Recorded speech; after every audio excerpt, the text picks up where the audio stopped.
Hello all, welcome back to Serenity Shed. I'm just going to do a little video on Auspicy. Now I will do another video, part 2. This is part 1 on Auspicy, but the reason I want to do this one is if you don't know what Auspicy is, it's about the reading of different birds, okay, in the sky, and have different meanings, etc, etc. Right, so I don't know if you've seen the short where I had 5 doves walking down the road. You know, that it all has kind of meanings. Okay, so anyway, I was sitting out in the garden when we had the mini heat wave. Now the weather is atrocious, but I was sitting out there with my family of an evening, as you do, enjoying it, and had a little fire going. And I haven't heard in a long time, an owl.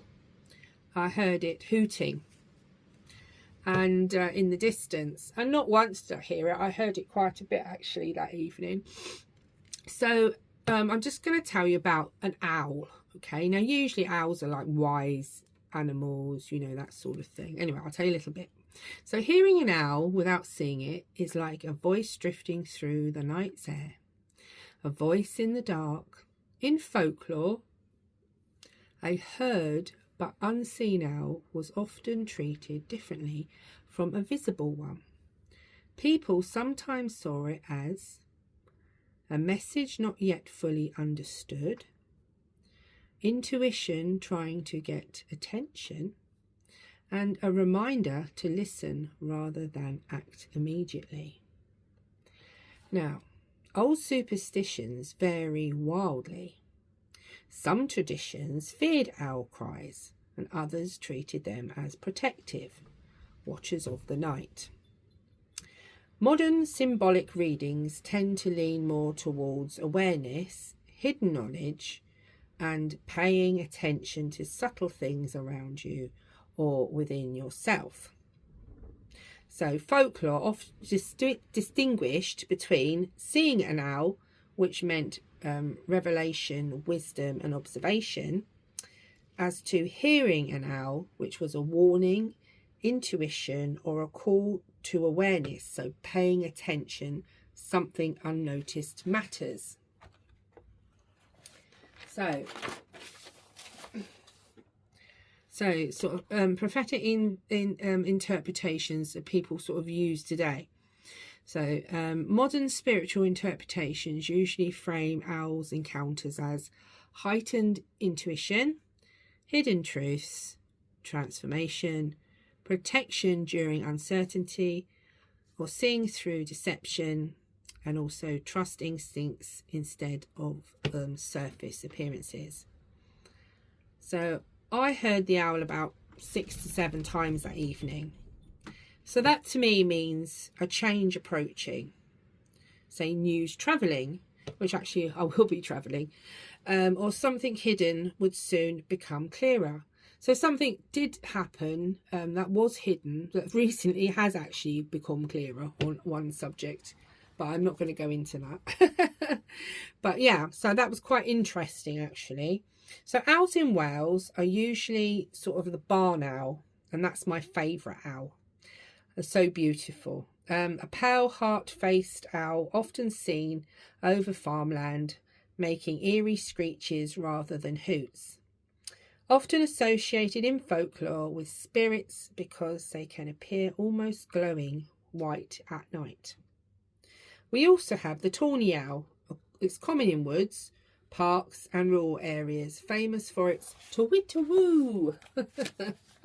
And that's probably the owl that I heard. It can also make cat-like meows and shrieks and barking sounds and wavering cries. We also have the little owl in Wales, a tiny owl that permanently looks offended. Usually seen on fence posts, also active daytime as well as dusk, and it makes short yelps and chatters. We have quite a few owls here. Long-eared owl, it's slim with tall ear tufts, very hard to spot, with quiet low calls. We have the short-eared owl, a daylight hunter of the moors and open land, often active during the day, usually seen in uplands and coastal areas. Has a buoyant moth-like flight. And we also have the eagle owl. Now this is a huge dramatic owl, though traditionally not native in the same way, as it has a deep sort of has a deep booming call as well, and it's rare in the wild in Britain to see that one. Anyway, I hope you liked the little bit on Auspicy. I do have a list of birds and meanings, which I probably will put up in another video, and put it in the same section as this one, if you're interested in, or you know, if you're interested in different birds and meanings, etc, etc. I mean, things like people, when you know, you see a robin, a lot of people associate a robin with somebody who's passed over, you know, or sometimes it can mean arguments within the home.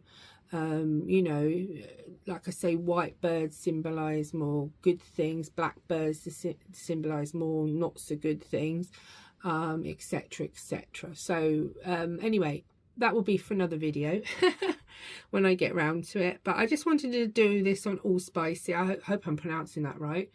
I shall write it up on the screen anyway, so please like and subscribe. I hope you enjoyed this little video, and I'll speak to you all again soon. Bye for now.